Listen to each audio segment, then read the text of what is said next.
Hello YouTube, Grand Captain Speedy Dash here.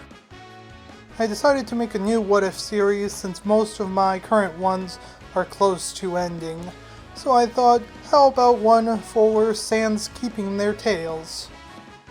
For this What If, I'm doing away with the arbitrary excuse so Toriyama could stop drawing Saiyans' tails. So Vegeta and Gohan will regrow their tails. However, Goku's tail was removed with magic, so that will be a bit different. Also for this What If, Kami won't put the moon back together again after Piccolo destroyed it, so there will be no turning into a Ozaru by looking at Earth's moon. So the What If will start after Namek, particularly when future Trunks arrives. Trunks does have a tail, which surprises Frieza as another Saiyan was alive and came to face him, but that is the only difference in this encounter. Trunks still guides everyone to where Goku will arrive and tells Goku about the android threat, stressing that Super Saiyan is not enough to fight them before leaving. Goku, Gohan, and Piccolo's training remain unchanged, but Vegeta's training does change. I'm going with the anime version of Vegeta's training, with him taking a spaceship and leaving Earth. After Vegeta obtains Super Saiyan, the warning that Super Saiyan wasn't enough in the future rings through his mind, and he decides to test what would happen if he transformed into a Ozaru while in Super Saiyan. So after heading a distance away from his ship, he creates an artificial moon. Hours later, Vegeta wakes up. After remembering looking at the artificial moon and seeing the destruction he caused, he becomes even more determined to gain control of this new power. Vegeta continued the cycle of creating an artificial moon, then waking up hours later, until he finally gains control of the Golden Ozaru, and thus transforming into Super Saiyan 4. Vegeta is overfilled with joy as the form is far stronger than he dreamed was possible. Vegeta decides to call this Primal Super Saiyan, and continues his training to gain a better control over Primal Super Saiyan for the little amount of time he had left before the androids arrived. Vegeta arrives on the battlefield and watches Goku fight Android 19, and saves him at the last second, just like in canon.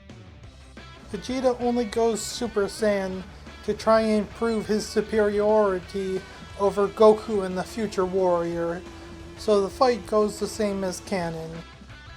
Dr. Dro still escapes, fights Piccolo, and escapes again before they head to Dr. Dro's lab, where they arrive too late, leading to 16, 17, and 18 being awakened.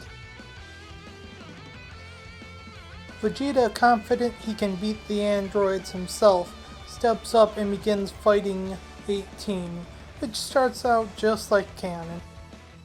As Vegeta begins losing ground, he decides to show off Primal Super Saiyan. He laughs as announcing that he will be more savage than before. 18 thinks it's nothing but bluster until she punches Vegeta. 18 continues a barrage of punches and kicks, though Vegeta just stands there unflinching until he grabs her and slams her so hard into the ground, creating a massive earthquake and knocking her out. Vegeta laughs, saying he can't tell if she's dead or just sleeping. 17 isn't convinced and rushes Vegeta, only to find he can do no better than his sister. With a wicked smile, Vegeta tears through 17 before ensuring 18 is dead by crushing her skull.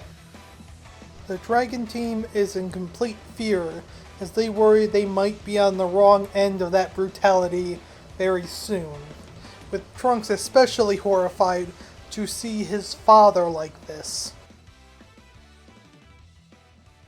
Vegeta walks up to 16, who began shooing the birds away as soon as Vegeta started towards him.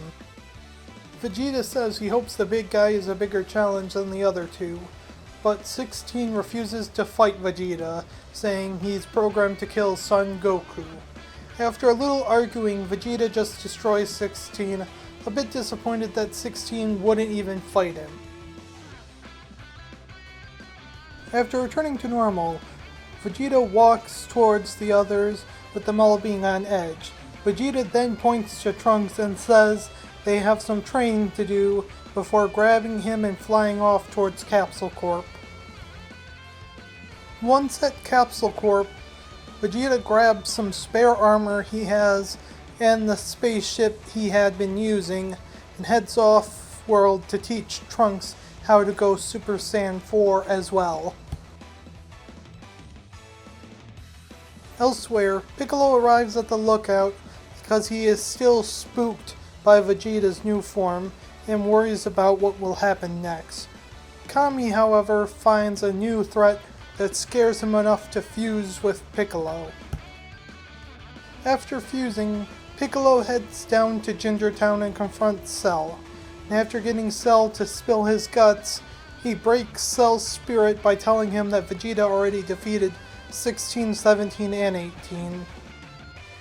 Cell is completely in shock that his prey is already dead in this timeline, and Piccolo takes advantage of this and completely obliterates Cell while he's off guard. This is where I'll end the part for now.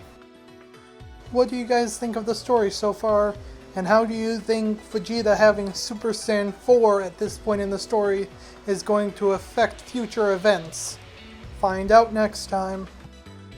If you enjoyed this video, be sure to hit that like button, and if you haven't already, subscribe to my channel so you'll get notifications when I release my new videos. As always, have a wonderful morning, afternoon, evening, or night, wherever you are.